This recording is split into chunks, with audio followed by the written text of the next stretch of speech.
Episode की शुरुआत में हमें दिखाया जाता है कि पानी से एक मॉन्स्टर निकलता है जो चारों तरफ तबाही मचाने लगता है। जब एवेंजर्स उस पर हमला करते तो फिजिकल हमले का कोई भी उस पर असर नहीं हो रहा होता है। ब्लैक पैंथर कैप्टन मार्वल से बोलता है कि स्टैचू के पास एक लड़की फंसी हुई है, तुम जाकर उसको रेस्क्यू करो, तब तक हम इसे संभालते। कैप्टन मार्वल से वो लड़की डरने लगती है तो कैप्टन मार्वल विश्वास दिलाने के लिए अपना गॉन्टलेट दे देती है और उसके बाद उसे सेफली छोड़कर मॉन्स्टर पर फुल फोर्स से हमला करते जिससे वो बेहोश हो जाता है और एंटमैन तुरंत उसे छोटा करके जार में बंद कर लेता। कैप्टन मार्वल बोलती कोई मुझे बताएगा कि ये चीज क्या है और कहां से आई है। तभी वहां पे डॉक्टर जेन फॉस्टर पहुंचती है। जेन फॉस्टर बोलती है मेरी गलती की वजह से हुआ, मैं मिसिंग एवेंजर्स को ढूंढने के लिए डायमेंशंस के पोर्टल ओपन कर रही थी और मुझे एवेंजर्स मिल चुके हैं, पर तुम्हें वहां भेजना खतरनाक हो सकता है। जिस पर एंटमैन बोलता है खतरनाक हो ना हो बस तुम हमें वहां पर भेज दो, हम जाकर एवेंजर्स को वहां से वापस ले आएंगे। जेन फॉस्टर बोलते ठीक है, ये टेथर्स तुम्हें मिसिंग एवेंजर्स तक लेकर जाएंगे और यही है जो तुम्हें घर ला सकते हैं और इनका इस्तेमाल तुम सिर्फ एक ही बार कर सकते हो। फिर हमें विजन और वास्प को दिखाया जाता जो एक ऐसी दुनिया में पहुंच जाते हैं जहाँ पर विजन का सिस्टम सही से काम नहीं कर रहा था। इसके साथ ही उस दुनिया में ना दूर दूर तक इंसान होते हैं और ना ही बिजली। वास्प बोलते तुम्हारे साथ मेरा भी सिस्टम काम नहीं कर रहा है। तभी उन पर कैंग हेड हमला करता है जो विजन की कमजोर हालत की वजह से उस पर भारी पड़ने लगता है, लेकिन यहाँ पे वास्प विजन की मदद करती है। पर अब वास्प का सूट काम करना बंद कर देता है और कैंग हेड भी उनकी तरफ बढ़ रहे थे। तभी वहाँ पर रेड हल्क पहुंचता है जो बोलता कि बहुत दिनों बाद नए हीरोज दिखाई दिए हैं, पर इनके ब्लास्ट होने से पहले हमें यहाँ से भागना होगा। और रेड हल्क उन दोनों को लेकर गटर में कूद जाता है। जान बचने के बाद विजन रेड हल्क से पूछता है यहाँ पे चल क्या रहा है और हम कौन से साल में हैं। रेड हल्क बोलता है कि तुम फ्यूचर में हो और तुम्हारे दूसरे सवाल का जवाब ये वो न्यूयॉर्क सिटी है जहाँ पर पहले कई सारे एवेंजर्स रहा करते थे, पर कैंग ने उन्हें हरा कर कब्जा कर लिया। विजन बोलता अब समझ में आया कि मेरे सिस्टम ढंग से काम क्यों नहीं कर रहे हैं। वॉस्प बोलती है ठीक है रेड हल्क, तो तुमने किसी एवेंजर को देखा है जैसे captain, window, Hawkeye, falcon. Falcon का नाम सुनकर रेड हल्क भड़क जाता है और बोलता कि फैल्कन कोई एवेंजर नहीं है, वो तो कैंग से भी बुरा है। तभी एक धमाकेदार एंटी के साथ फैल्कन वहाँ पर पहुंचता है और रेड हल्क पर हमला करते हुए बोलता है कि तुम्हें कैंग ने बुलाया है। और फैल्कन यहाँ पे वास्प और विजन को देखकर चौंक जाता है, पर उन पर भी हमला करते हुए बोलते ये जरूर रेड हल्क की कोई चाल है, तुम वास्प और विजन नहीं हो सकते, वो तो कई साल पहले ही न्यूयॉर्क से जा चुका है। जिस पर वास्प हमला करते हुए बोलते कि हम वो है भी नहीं। फैल्कन बोलता है इस सब के लिए मेरे पास टाइम नहीं है और वो विजन पर हमला करके उसे अपने साथ ले जाता है। फैल्कन के जाने के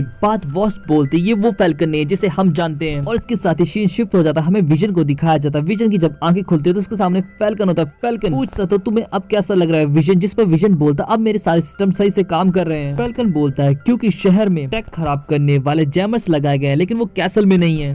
फैल्कन बोलता तुम यही सोच रहे होगे कि मैं कैंग के साथ काम क्यों कर रहा हूँ, समझाना मुश्किल है लेकिन दिखाना आसान। ये एक ब्लैक होल है जो पृथ्वी को 2 घंटे में ही खा जाएगा। मैं बस कैंग के साथ मिलकर दुनिया को बचाने की कोशिश कर रहा हूँ, इसीलिए वो मुझे फ्यूचर में लेकर आया। तभी वहाँ पे कैंग पहुंचता है। कैंग बोलता कि टाइम बहुत कम बचा है, तुम अपने दोस्त से गपशप करने में भूल मत जाना। जिस पर फैल्कन बोलता कि विजन ब्लैक होल को कंट्रोल करने में हमारी मदद कर सकता है। जिस पर कैंग बोलता जो करना है जल्दी करो, हमारा सौदा तो तुम्हें याद है ना फैल्कन। और ये कहकर कैंग वहाँ से चला जाता है। फैल्कन से विजन बोलता मुझे माफ करना, हमें तुम्हें ढूंढने में थोड़ा वक्त लग गया। फैल्कन बोलता इतना भी बुरा नहीं था, कैंग ने मुझे बहुत कुछ सिखाया है। कैंग ने मुझे लड़ने के वो तरीके सिखाए जो अभी तक इन्वेंट भी नहीं हुए। दूसरी तरफ हमें रेड हल्क को दिखाया जाता जो वास्प के साथ कैसल के अंदर घुस रहा होता है। यहाँ पर वास्प बोलते हो सकता है कि फैल्कन वैसा ना हो जैसा हम सोचते हो। जिस पर रेड हल्क बोलते ये तुम्हारी गलत फहमी है वास्प। और इसके साथ ही सीन शिफ्ट हो जाता है। हमें फैल्कन विजन को दिखाया जाता है। कैंग बोलता वक्त बहुत कम है, तेजी से काम करो फैल्कन। तुम्हें याद है ना कि मैंने तुमसे वादा किया अगर तुम मेरा ये काम कर दोगे तो मैं तुम्हें तुम्हारे टाइम में भेज कर फिर कभी टाइम ट्रेवल नहीं करूंगा। पर तभी वहाँ पे वास्प के साथ रेड हल्क पहुंच जाता जो आधे जनरेटर्स को ब्लास्ट कर देता है। विजन जब रेड हल्क को समझाने की कोशिश करता है तो उसे लगता कि विजन भी उनसे मिल चुका है, पर रेड हल्क को इग्नोर करते हुए फैल्कन बोलता विजन जल्दी से जनरेटर्स को स्टेबल करो उससे पहले कि देर हो जाए। विजन ठीक वैसा ही करता है। रेड हल्क जब हमला करने जाता तो वास्प उसे बोलती है पहले उनकी बात तो सुन लो रेड हल्क।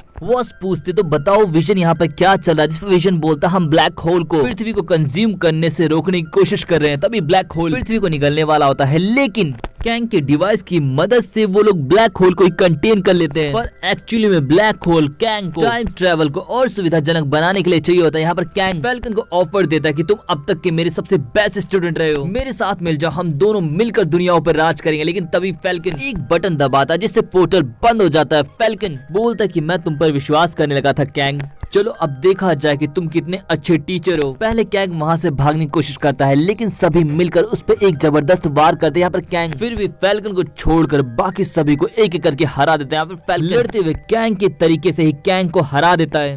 फैल्कन बोलता अभी भी वक्त है, कैंग सुधर जाए। तभी रेड हल्क एक लात मारते हुए बोलता ये जेल में जाएगा। कैंग को कैद करने की बात जैसे शहर में फैलती है, सभी लोग वहाँ पर आ जाते हैं। यहाँ पर रेड हल्क सभी को अलविदा कहने लगता है, जिस पर फैल्कन बोलता है अब मैं वो फैल्कन नहीं हूँ जिसे तुम लेने आए थे। पता नहीं उस टाइम के लोग मुझे एक्सेप्ट भी करेंगे कि नहीं। फैल्कन की बात सुनकर विजन बोलता दूसरे क्या कहते उससे फर्क नहीं पड़ता, तुम क्या सोचते हो उससे पड़ता है। विजन की बात सुनकर फैल्कन बोलता चलो घर लौट चले। उनके घर जाने के साथ ही एपिसोड यहीं पे खत्म हो जाता है। आपको एपिसोड कैसा लगा जरूर बताएं। वीडियो को लाइक करना, चैनल को सब्सक्राइब करना और इंस्टाग्राम पे फॉलो करना ना भूले। पिछले एपिसोड के लिंक आपको डिस्क्रिप्शन में मिल जाएंगे, तो आप उन्हें भी जाकर देख सकते हैं। और अब आने वाले एपिसोड बिल्कुल ही नए जो आपने शायद ही देखे होंगे, वो किसी भी हालत में आपसे मिस ना हो जाए, इसीलिए अभी चैनल को सब्सक्राइब कर ले। सो मिलते हैं नेक्स्ट वीडियो में। Thanks for watching and sayonara.